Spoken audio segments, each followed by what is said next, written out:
Hello, I'm R.H. Nicholson, and my debut novel, Justice House Shadows, will be published this summer by Main Street Rag Publications, and I'm pretty excited.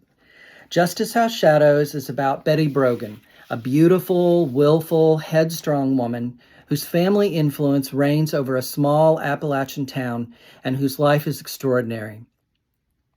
Immerse yourself in her world as she exercises her power, charm, and kindness over a cast of quirky townspeople.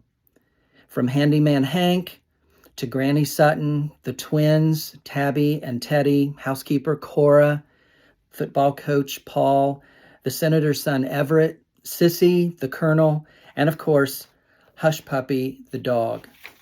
I'd like to read a little section from early in the book to give you a sense of it.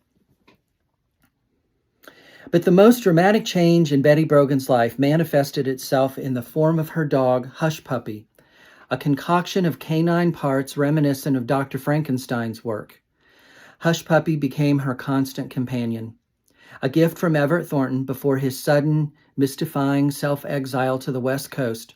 Hush was an ugly mutt that favored some kind of terrier mixed with maybe a pug or a boxer. White with brown marks, his head seemed to be stitched on lopsided, and he walked like a drunken sailor. His unbelievably long tongue hung down like undercooked liver, and one ear was misshapen. Oddly, he never barked, never uttered a sound beyond an occasional whimper or whine. He seemed rather like a cartoon dog drawn by a disturbed child. But Betty believed him to be a rapturous beauty, a glorious canine stud, a constant reminder of her one true love. She dressed Hush in elaborate costumes Cora sewed and paraded him around her yard like a fashion model. On Monday, HP might be a harlequin. On Tuesday, a cowboy. And later in the week, a princess. He ate steak and ham and chicken on the family china at Betty's feet, a tiny napkin affixed to his collar.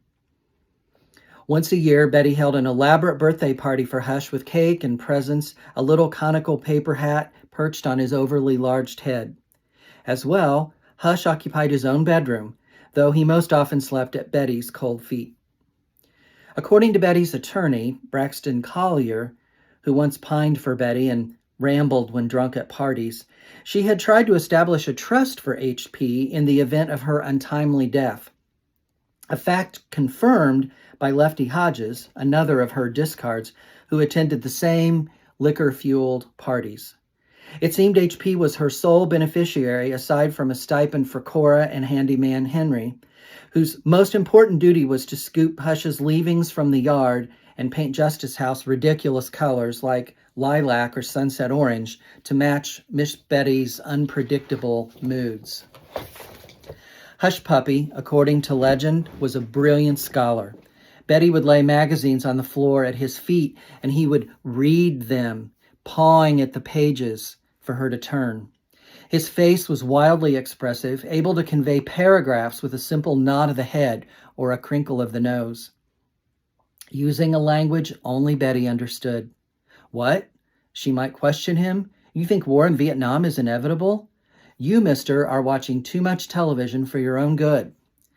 Passers-by often found Betty and HP frolicking in her shadowy yard, strolling among the rose bushes, zinnias, and daylilies, chatting under the clematis-laden pergola, or rocking on the plantation porch that ran the width of Justice House.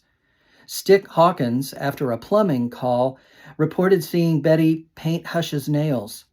Clara Truman at the veterinary office out on Lower Schoolhouse Road let slip at a Tupperware party that Betty had inquired about braces to straighten the hound's crooked teeth.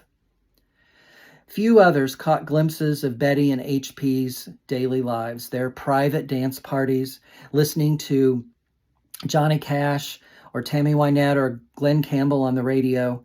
No one noticed when Betty sat on the porch sharing a teacup with Hush. Heads did not turn when Betty took out a small advertisement in the Summitville Sentinel wishing Hush Puppy a happy 15th birthday, which included a grainy black and white photograph of him wearing a tiara and a sparkly necklace. That was just Betty living her lunatic life in her creepy, haunted house. I hope this little section gives you a sense of what the book is about, enough to maybe pre-order it at a big discount from Main Street Rag Publications. You can also find my other work at thecountyquark.com. Read on.